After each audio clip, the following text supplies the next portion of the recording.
How often do you start a diet with the best of intentions, only for a few months later to feel like you're back at square one? My name's Aaron, and in this video I'm going to talk about the 3 dieting mistakes that prevent lasting change.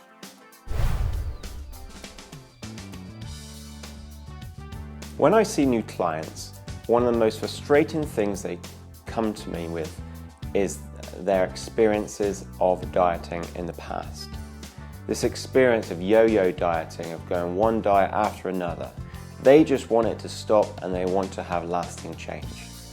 These common mistakes I find run throughout their experiences. The first one is too much in an already busy schedule. You are already busy, and then when you go on a diet, you come up with one thing after another, after another, after another. You're going to go to the gym 4 times a week. You're going to eat 5 meals a day. You're going to have this amount of protein. You're going to have this amount of carbs. You're going to cut out this sugar. All of these things you're trying to think about in an already busy schedule. This can be a mistake. The reason being is because whenever you do something new, your brain has to use more energy in order to think about it. Your brain doesn't like using more energy than it needs to. That's why we have habits. So it's important that you don't overbear yourself with too many things too soon. The solution is to be able to think about one thing at a time. Start with one thing. Focus, for example, maybe you go to the gym Monday and Thursday. Keep doing that for 3 weeks. Once you've done that, add to it. It's as simple as that. If you feel that you could do 2 things, that's fine. But do not start doing 3, 4, 5, 6 things at the same time and expecting it to be consistent. The second thing is to slip off after success. I always say the 2 most dangerous times in a diet is the very start and the first time you experience success. It's a couple of weeks in, you step on the scales and you've lost weight. You celebrate, brilliant, it's working. The most common thing is you begin to treat yourself with the things that you've restricted on the path to getting that weight loss. They start to slip in. What I call explicit motivation starts to deteriorate. Explicit motivation is that what you experience at the very start of the diet, where your drive to succeed is at its highest. As soon as you get that success, that starts to slip off. And over time, those old habits start to slip back in. You start having a few more things that you've cut back on.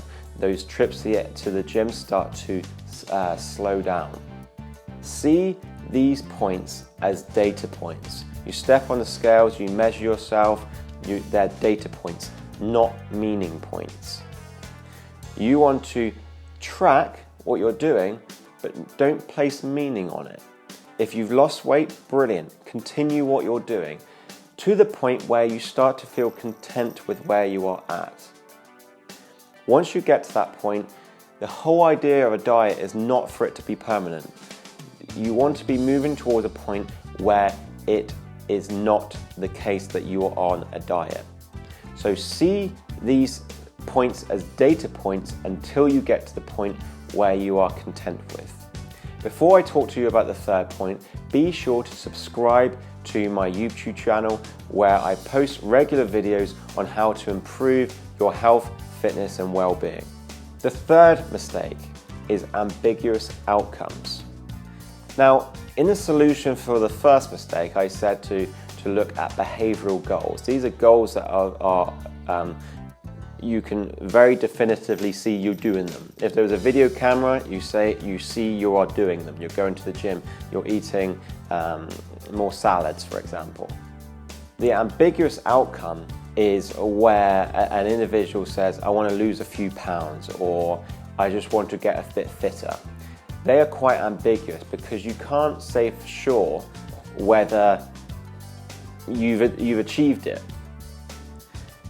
So the problem with ambiguous outcomes is you never know where you are heading towards, specifically, and also the ongoing drive, the ongoing motivation is a lot harder if the outcome is ambiguous. So in order to get specific outcomes, it tends to fall within 3 things. A number, I want to lose 9 pounds. A context, I want to fit into a black dress, this particular black dress. Or time, I want to by the 30th of September. When you're thinking about the outcome, have those 3 pointers in mind and really visualize where that outcome is. Now, once you've got the outcome, let it look after itself. Once you've got that, focus on behavioral actions that you're doing in the days and the weeks leading up to that eventual outcome. Eventually, it will become habitual, but in this moment in time, focus on behaviors and working towards that outcome. So those are the 3 mistakes that tend to happen to prevent lasting change. Too much in an already busy schedule, slip off after success, and ambiguous outcomes. In the comments box below, I want to hear from you. I want to hear what your common mistakes are when you are looking to diet. And also ask any questions you have around diet and exercise, and I'll be sure to answer them. Also subscribe to my YouTube channel and to get regular updates with these videos on health, fitness and well-being.